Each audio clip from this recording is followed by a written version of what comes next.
जय हिंद दोस्तों, आप सभी का स्वागत है स्टडी जी के यूट्यूब चैनल में। आज हम बात करेंगे CUET BHU BEd entrance exam 2022 के सेक्शन बी, जो सामाजिक विज्ञान वर्ग से संबंधित स्टूडेंट है। तो सिलेबस भी जारी हो चुका है। तो सिलेबस में आपको इतिहास, भूगोल, राजनीति शास्त्र, एजुकेशन, होम साइंस, ये सारे सब्जेक्ट आपको पढ़ने हैं। तो आज हम बात करेंगे इतिहास पाठ्यक्रम की। इतिहास का सिलेबस क्या रहेगा, इतिहास में किस किस टॉपिक से क्या क्या क्वेश्चन बनेंगे, उस पर बात करेंगे। अब आगे आने वाले वीडियो पे हम भूगोल, political science, education, home science से संबंधित भी पाठ्यक्रम पर चर्चा करेंगे। तो आइए देखते हैं इतिहास का पाठ्यक्रम। तो इतिहास आप जानते हैं में 3 पार्ट होते हैं: प्राचीन भारत, मध्यकालीन भारत और आधुनिक भारत। तो तीनों पर डिस्कस करेंगे। तो प्राचीन भारत से जो टॉपिक रहेगा वो सिंधु सभ्यता रहेगा। सिंधु सभ्यता में सब टॉपिक में आपसे उद्भव, इसकी विशेषताएं, प्रमुख नदियों के किनारे स्थित स्थल और सिंधु सभ्यता का समाज कैसा था और इसकी अर्थव्यवस्था कैसी थी, इस पे क्वेश्चन आ सकता है।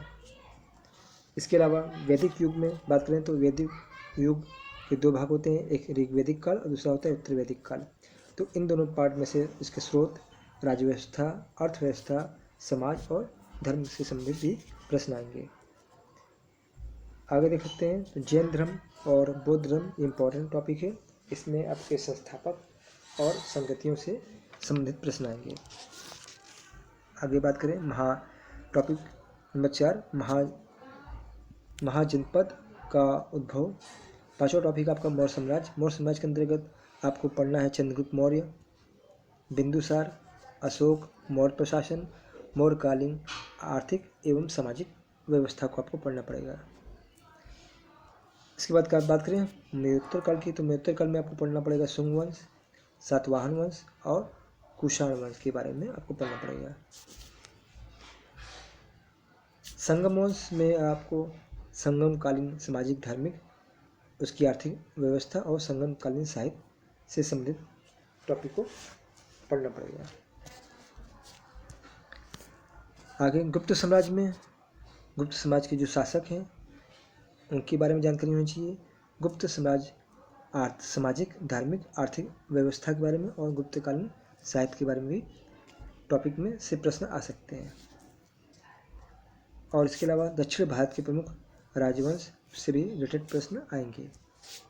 बात करें अब मध्यकालीन भारत की, तो मध्यकालीन भारत से आपका महमूद गजनवी का आगमन और उसका प्रभाव, महमूद गौरी का आगमन तथा उसका प्रभाव, और इसके अलावा दिल्ली सल्तनत से संबंधित जो शासक हुए उसके अंतर्गत कुतुबुद्दीन ऐबक, इल्तुतमिश, बलबन, अलाउद्दीन खिलजी, मोहम्मद बिन तुगलक, फिरोज शाह तुगलक, तैमूर का आगमन, सैयद वंश और लोधी वंश को डिटेल से आपको पढ़ना पड़ेगा। इससे रिलेटेड क्वेश्चन भी आएंगे आपके एग्जाम में।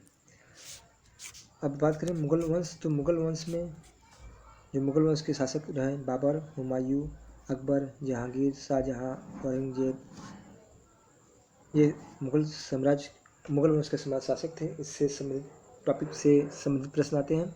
इसके अलावा बहमनी समाज, विजयनगर साम्राज्य, शिवाजी, मराठा शासन व्यवस्था और मध्यकालीन संस्कृति, भक्ति आंदोलन, प्रमुख इमारतें सल्तनत कालीन की और प्रमुख पुस्तकें मुगल काल की और सल्तनत काल की, दोनों को से संबंधित प्रश्न आएंगे आपके। अब आगे देखते हैं आधुनिक भारत। तो आधुनिक भारत में जो टॉपिक रहेगा वह रहेगा भारत में यूरोपीय कंपनियों का आगमन, बंगाल का अधिकार, आंग्ल मैसूर युद्ध, इसके अलावा 1857 का विद्रोह, सामाजिक सांस्कृतिक आंदोलन, गवर्नर जनरल एवं वायसराय से संबंधित महत्वपूर्ण घटनाएं कि गवर्नर जनरल प्रथम कौन था, अंतिम कौन था और कौन कौन से उन्होंने महत्वपूर्ण कार्य करवाए, इससे संबंधित टॉपिक से संबंधित प्रश्न बनते हैं। इसके अलावा ब्रिटिश अकादमी समितियां, आयोग, महत्वपूर्ण राष्ट्रीय संस्थान और भारतीय राष्ट्रीय कांग्रेस का अधिवेशन, प्रमुख नारे और विश्व इतिहास से संबंधित प्रश्न आएंगे। तो ये रहा आपका इतिहास से संबंधित टॉपिक जो आपके एग्जाम में पूछे जा सकते हैं। अब हम आगे नेक्स्ट वीडियो में भूगोल के टॉपिक पर डिस्कस करेंगे। तो हमारे चैनल को लाइक, सब्सक्राइब और शेयर से ज़्यादा लोगों को शेयर करें। तब तक के लिए आप सभी का धन्यवाद।